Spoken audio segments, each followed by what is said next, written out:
Le malheur est que nous voulons la délivrance, mais nous ne voulons pas marcher avec Jésus. Nous voulons la délivrance, nous ne voulons pas marcher avec Dieu. Nous voulons être délivrés des esprits présents, des démons présents, des réalités présentes dans notre vie, mais nous ne voulons pas que notre vie présente puisse avoir quelqu'un qui va les contrôler, puisse avoir quelqu'un qui va nous instruire, puisse avoir Dieu dans nos vies. Nous ne voulons pas marcher avec Dieu. La vraie délivrance, c'est pas lorsque l'esprit impur sort de ton corps. C'est pas lorsque les démons cessent de tourmenter ta vie. Mais la vraie délivrance, c'est lorsque celui qui est plus puissant que celui qui est dans le monde entre dans ta vie. La vraie délivrance, c'est pas lorsque le démon cesse de tourmenter ta vie et qu'on prie pour toi, tu tombes dans l'église, l'esprit impur part et il sort de ton corps, devient libre. Ça, c'est aussi une délivrance. Mais la vraie délivrance, c'est pas lorsque ces esprits quittent ta vie, mais c'est lorsque celui qui a créé le ciel et la terre entre dans ta vie. Lorsque Jésus entre dans ta vie, c'est ça la vraie délivrance. Parce que dans l'animation de la délivrance, il y a de ces choses qui se passent. Il y a deux mouvements qui se passent. Premièrement, lorsqu'un esprit sort du corps de l'homme, lorsqu'un esprit quitte la vie de l'homme, lorsqu'un démon quitte la vie d'un homme, il part dans les lieux arides. Et là, il ne trouve pas de repos. Il s'est dit par lui que non, je vais revenir. Et lorsqu'il revient, il trouve que la maison a été vraiment bien donc. Ça veut dire que la personne est bien, il est vraiment délivré. Il ne va pas entrer, il va encore prendre des renforts. Et lorsqu'il va revenir, la situation présente de la vie de la personne qui a été délivrée va devenir encore plus pire que sa situation précédente. Parce qu'il y a un revenu et ils n'ont pas trouvé dans la personne qui a été délivrée celui qui est plus puissant que celui qui donne les mêmes. Donc la vraie délivrance, c'est quoi d'abord que lorsque les esprits sortent de ton corps? Mais c'est lorsque Jésus entre dans ta vie. Parce que lorsque les esprits vont sortir et que Jésus va entrer dans ta vie, et que lorsque ces esprits vont venir faire le contrôle, ils trouveront en toi le Dieu tout-puissant. Et ils ne vont pas entrer parce qu'en toi, il y a quelqu'un qui est plus puissant que celui qui est dans le monde. Mais le malheur est que nous voulons la délivrance, mais nous ne voulons pas marcher avec Jésus.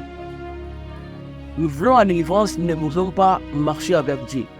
Nous voulons être délivrés des esprits présents, des démons présents, des réalités présentes dans notre vie, mais nous ne voulons pas que notre vie présente puisse avoir quelqu'un qui va les contrôler, puisse avoir quelqu'un qui va nous instruire, puisse avoir Dieu dans nos vies.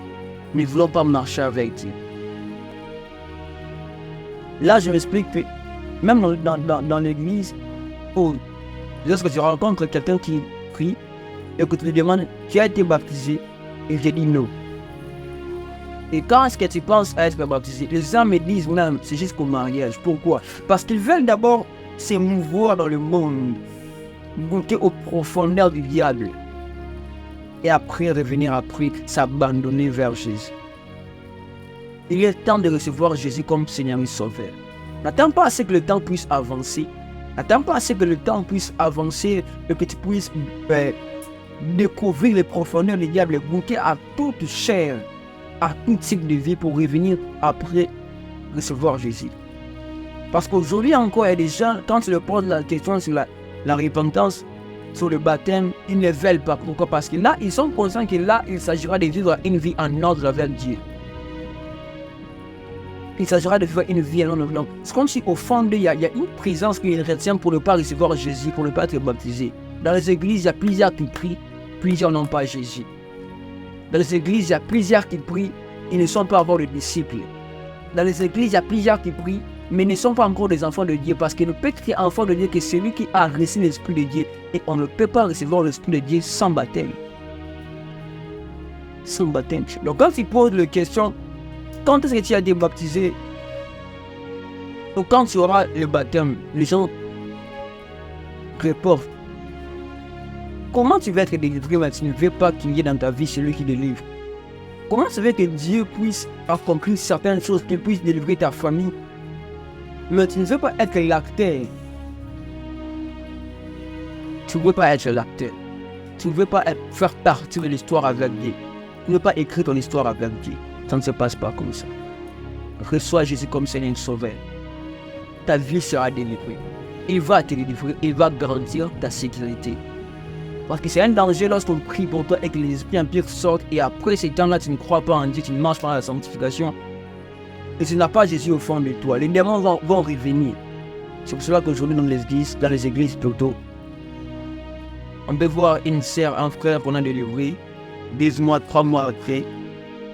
Les gens quittent même l'église.